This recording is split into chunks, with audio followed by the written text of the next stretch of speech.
Ok, siguiendo con el tema de la contienda electoral en Estados Unidos, que bueno, que sin duda ha sido una de las elecciones más controversiales, creo que en los últimos años de Estados Unidos. Y no solamente para ese país, sino para el resto de la región, incluso mucho más para los venezolanos. Eh, con respecto a lo que siempre, a ese status quo que siempre ha existido allá, como es, bueno, los demócratas y republicanos, ¿no cree usted que el partido demócrata e incluso el mismo partido republicano ha ido, digamos, no es el mismo que hace unos 20 o 30 años atrás, donde, bueno, existían liderazgos que efectivamente también eran unos luchadores natos por la libertad y la democracia, tanto de Estados Unidos como el resto de Occidente? Eh, ¿Usted cree que esa renovación de líderes cómo ha sido? Porque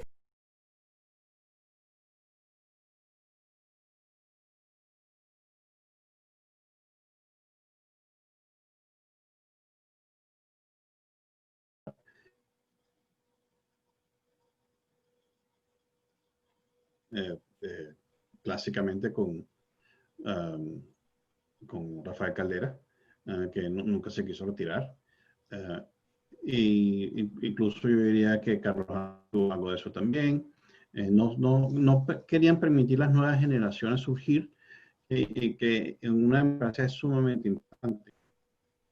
En los Estados Unidos eso ocurre un poquito más frecuentemente porque es tan grande que siempre están surgiendo, pero las generaciones de relevo del Partido Democrático no se han visto tan claras. Bueno, fíjense quién está ahorita siendo de candidato, un señor de 76 años, si no me equivoco.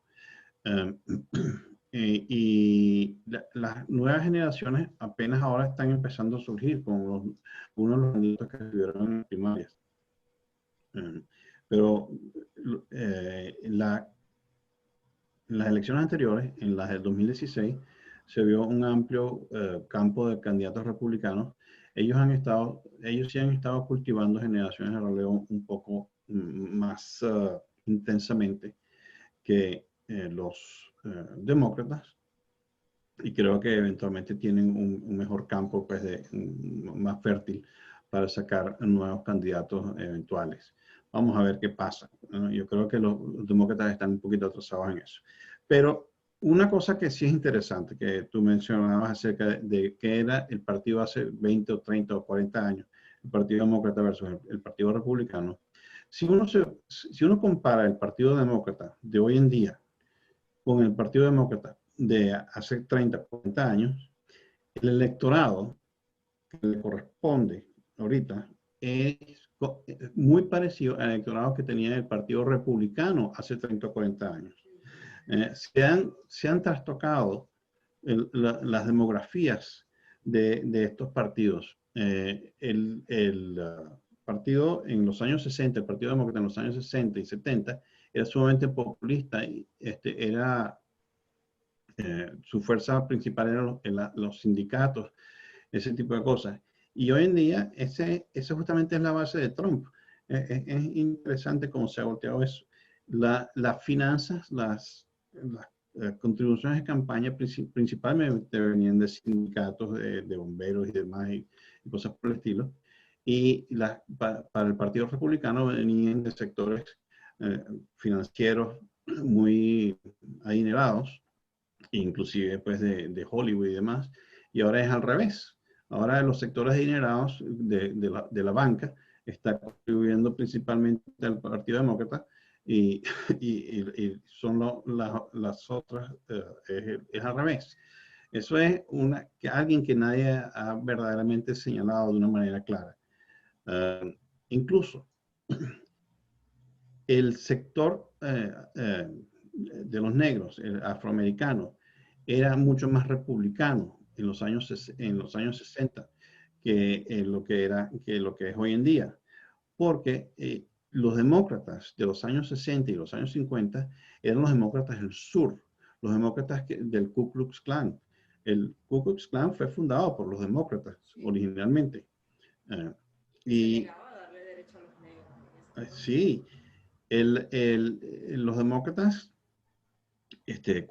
cuando la guerra civil, al final de la guerra civil, en el periodo de reconstrucción que llaman, acuérdense que el presidente Lincoln era republicano y los demócratas eran, bueno, estaban opuestos a él. O sea, eso ha cambiado también. Ahora, el sector negro, el sector afroamericano, es mucho más demócrata que al revés. O sea, toda la demografía ha cambiado. La etiqueta demócrata-republicano no dice nada de manera histórica. Lo único que tiene que ver siempre es la población que los apoya. Quiero terminar con lo siguiente. Anteriormente hablé acerca de la abstención de Guyana en relación con el voto en la OEA, calificando a las elecciones del 6 de diciembre como fraudulentas. Las políticas exteriores de los países tienen que, de alguna manera, ser transaccionales, no pueden ser únicamente idealistas. Yo sé que nosotros queremos que sea así, porque para eso tenemos 60 países que están apoyando a Guaidó. Pero aparte de eso, hay cierto nivel de transacción que uno tiene que salvaguardar. La elección en los Estados Unidos, por alguna manera, por alguna razón, ha calado en la población venezolana como una cuña divisoria. Hay gente que quiere que Trump sea el presidente y hay otra gente que quiere que Biden sea presidente. Unos que dicen que este es comunista, otros que dicen que este es fascista. O sea, eso para Venezuela, eso no importa. Los Estados Unidos es un país importante. Se ha vuelto menos importante en los últimos 5 años porque le han dejado demasiado espacio a China. Pero eso es otro problema. Eso es otro problema. Pero para América sigue siendo importante y para Venezuela es uno de los países más importantes porque está ahí, qué sé yo, del otro lado del Caribe. Entonces, tú no puedes tener un gobierno que esté, y mucho menos, si está, por ejemplo, una persona como Trump al mando del gobierno de los Estados Unidos. Tú no puedes tener un gobierno que está opuesto a la persona, a la administración, porque tú lo que tienes que tener son gobiernos aliados o antagónicos o lo que sea, pero sin importar la administración prácticamente, solamente teniendo que ver con el sistema. Para Venezuela, no le conviene enemistarse con Biden, para los venezolanos. Para los venezolanos no les conviene enemistarse con Trump. O sea, no le conviene enemistarse con ninguno de los dos, le conviene ser amigo de los Estados Unidos, punto. Eso es importante lo que usted menciona porque nosotros acá en Venezuela hemos estado, bueno, sobre todo mi generación que no ha visto sino Chávez y Maduro, se ha encargado de ver solamente que el que está a favor del régimen de turno es el que se beneficia, que en este caso, bueno, si eres chavista, te beneficia, si no, no. Entonces, a veces eso lo han querido extrapolar a países como Estados Unidos, que evidentemente, aún con todo, cuenta con un sistema, con instituciones sólidas y además con políticas de Estado. Entonces, creo que estoy de acuerdo que no es necesario crear una división entre los venezolanos de si eres republicano o eres demócrata, porque la realidad es que hay políticas de Estados y que evidentemente sea quien sea que gane, tiene que cumplirlas. Ahora, ¿no cree usted que si gana la administración o se reelige la administración del presidente Trump, el presidente actual, haya más posibilidades de que nosotros, los venezolanos, podamos alcanzar la libertad en el menor tiempo posible?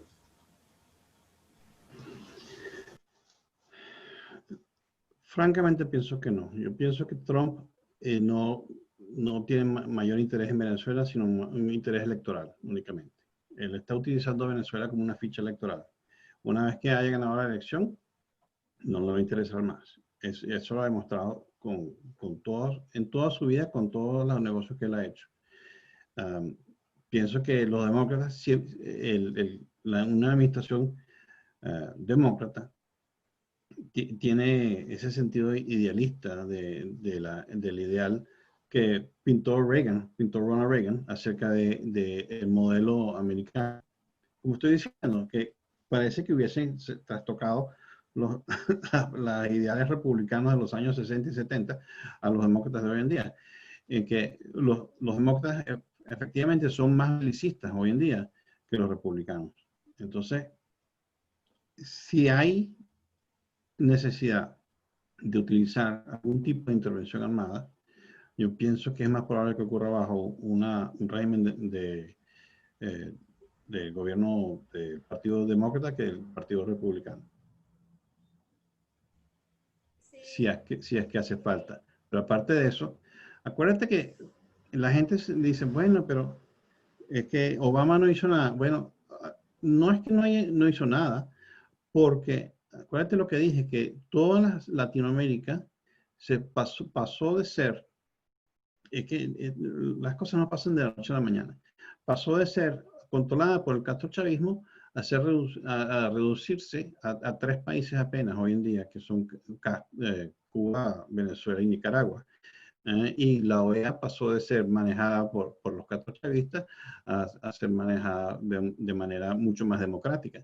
Eso es un proceso que se demoró y eso es un proceso que empezó bajo los demócratas y que cuando fue elegido Trump recibieron en bandeja de plata ese proceso ya en marcha. ¿Ya? Entonces él pudo aumentar. Ya Obama había establecido las bases legales para hacer todas las sanciones que hizo posteriormente Trump. O sea que eso es, como tú dices, una política de Estado que logró un cambio, pero con una visión a largo plazo mucho mayor que la que tiene el actual presidente. Carlos, no lo había mencionado en todo el programa, pero yo quisiera saber su opinión. Usted es hijo de uno de los, digamos que uno de los mayores ilustres que ha tenido nuestro país, Venezuela, como es su padre Carlos Rangel, que fue un férreo defensor de la libertad en nuestro país, por supuesto en Latinoamérica, que además autor de libros como Del buen salvaje al buen revolucionario, que bueno, que se hizo famoso principalmente porque lo escribió en una época donde defender las ideas de libertad era bastante difícil, incluso yo creo que más que hoy día. Si su padre hoy día estuviese vivo, ¿qué cree usted cuál sería su afinidad? Si los demócratas o los republicanos. Es una pregunta, como dirían por ahí, capciosa. Él tenía afinidad por los republicanos de Ronald Reagan. Esos republicanos hoy en día ya no existen. ¿Qué es lo que, No sé si de esa manera te explico lo que quiero decir.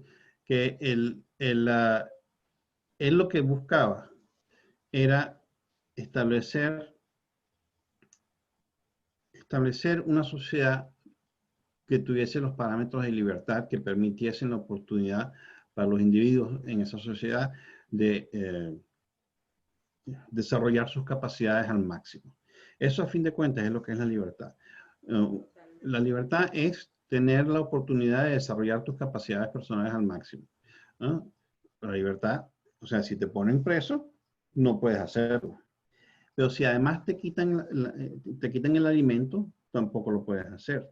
Si te quitan la educación, tampoco lo puedes hacer, ¿no? O sea, tiene que ser una sociedad que permita, por cierto, que él era sumamente creyente en la educación como parte fundamental de la libertad de un pueblo y el desarrollo de un pueblo.